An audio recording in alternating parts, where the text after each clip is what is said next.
The fog hung heavy over San Francisco, a damp, gray blanket that mirrored the mood I'd been carrying for years. At 27, I should have been out there, chasing my dreams, enjoying the vibrant city around me. Instead, I felt like I was perpetually looking over my shoulder, haunted by a past I couldn't seem to shake. My name is Ava, and this is the story of my complicated relationship with my biological mother, Mary. My apartment, a small, rent-controlled studio in the Mission District, was my sanctuary. I'd filled it with plants, thrift store finds, and the comforting aroma of brewing coffee. It was a stark contrast to the sterile, emotionally barren environment I'd grown up in. I worked as a freelance graphic designer, a career that allowed me the flexibility to work from home, which suited my desire to avoid unnecessary social interactions. The less I had to explain, the better. The problem, the thing that gnawed at me constantly, wasn't just the memories of my childhood. It was Mary herself, or rather her public persona. After I finally escaped her house at 17, she reinvented herself. She became a beacon of hope, a champion for the vulnerable. She started a nonprofit organization dedicated to helping children, women escaping domestic violence, and families who'd lost everything in fires. The irony wasn't lost on me.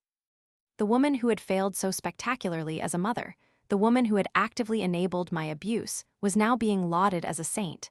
My nemesis wasn't just Mary's hypocrisy, it was the constant reminders of her existence.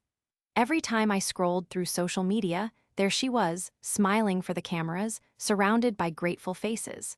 Every time I met someone new in San Francisco, there was the inevitable question, "Do you know Mary?" "You look just like her?" My carefully constructed walls would crumble a little more each time. The truth was, I did look like her. We shared the same high cheekbones, the same dark eyes, the same stubborn jawline. But that's where the similarities ended. Inside, I was a battlefield of scars and anger, while she was a carefully curated image of compassion and strength. The worst part was that my abuser, Daniel, had been instrumental in starting her nonprofit. The idea that he was still involved, still benefiting from her charade, made my blood boil. For 10 years, this had been going on.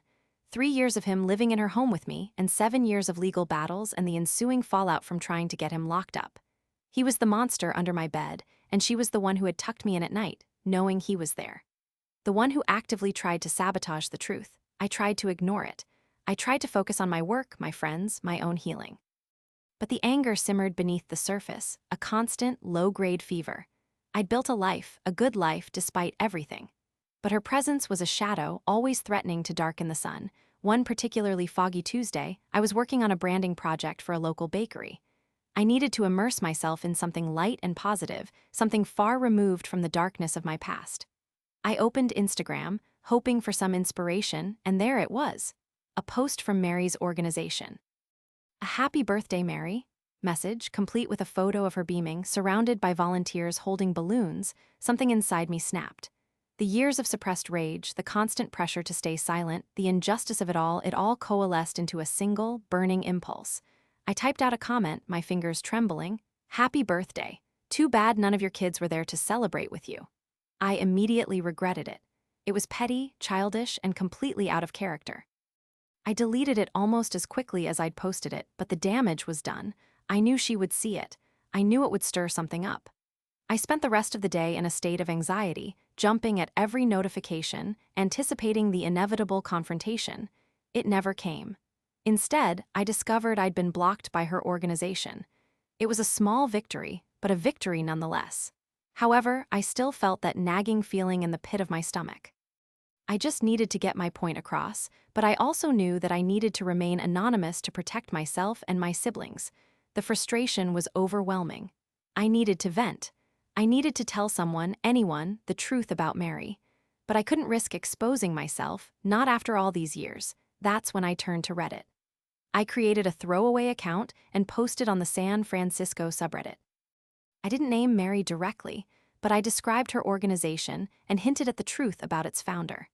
"I wish I knew of another organization like hers that wasn't her organization," I wrote, hoping someone would understand. I poured out my heart, careful to avoid any details that could identify me. I explained how the organization had been founded by a child predator and a protector of a child predator. I described the years of emotional abuse and manipulation I'd endured. I didn't expect much. Maybe a few sympathetic comments, maybe a suggestion or two for alternative charities. To my surprise, the post blew up. People were outraged. They shared stories of similar experiences of hidden abuse and broken trust. They offered support and encouragement. Someone even recognized the organization and asked for more details. I cautiously shared a little more, still protecting my identity. Then, someone messaged me. It was a former volunteer for Mary's organization. They'd heard rumors about her past, about her troubled relationship with her children. They wanted to know the truth. I hesitated. This was a dangerous game. But the thought of finally being heard, of finally exposing Mary's hypocrisy, was too tempting to resist. I told the volunteer everything. The abuse, the lies, the betrayal. I provided evidence, documents, and testimonies from other family members. The volunteer was horrified. They promised to share the information with others, to expose Mary for who she truly was. The next few weeks were a blur. The story spread like wildfire. Former donors pulled their funding. Volunteers resigned. Mary's carefully constructed image began to crumble. The media picked up the story, and suddenly she was under scrutiny. I watched it all unfold from the safety of my apartment, a mixture of satisfaction and fear churning in my stomach. I had finally done it. I had exposed the truth. But at what cost? Mary retaliated, of course. She denied everything, claiming I was a disgruntled former client, motivated by jealousy and spite. She threatened legal action. She tried to discredit me and my siblings, but it was too late. The damage was done. The organization never recovered. It lost its funding, its credibility, and its purpose. Mary retreated from public life, her reputation tarnished beyond repair. I didn't feel triumphant. I didn't feel vindicated. I just felt empty. I had spent so much energy fighting Mary, trying to expose her, that I had neglected my own healing. I had defined myself by my trauma, by my relationship with her. Now that she was gone, I didn't know who I was anymore. That's when I decided to seek therapy. It was the hardest thing I'd ever done. Facing my past, acknowledging the pain, learning to forgive myself, it was agonizing. But it was also liberating. I started to rebuild my life, brick by brick. I focused on my work, my friendships, my own well-being. I learned to set boundaries to protect myself from toxic relationships.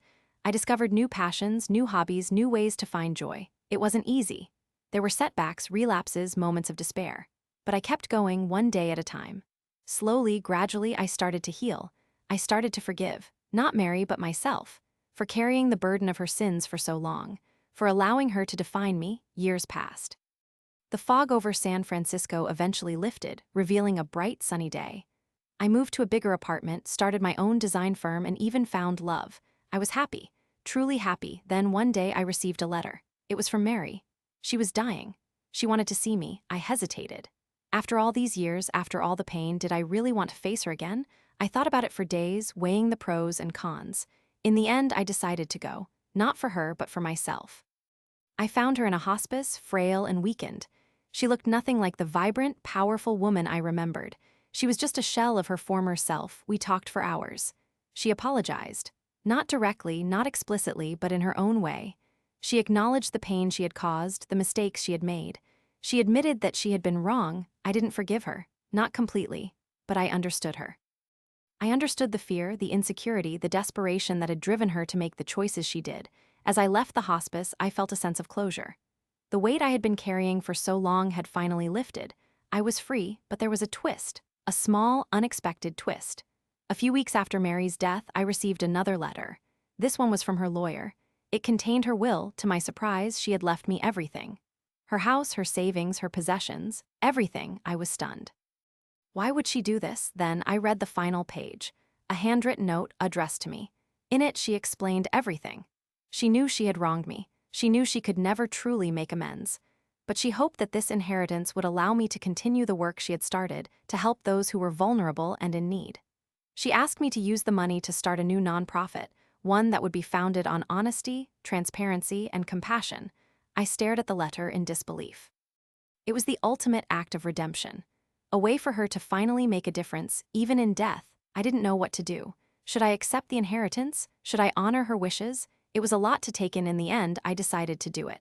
Not for her, but for the victims of abuse and neglect. I used the money to start a new nonprofit organization dedicated to helping children and families who had been affected by trauma. I named it Ava's Hope. I never forgot the pain of my past. But I also learned to embrace the possibility of a better future. A future where healing is possible, where forgiveness is attainable, and where even the most damaged souls can find redemption. A future where even bitchy mothers can help their daughters heal in the end, even if it is just from the grave.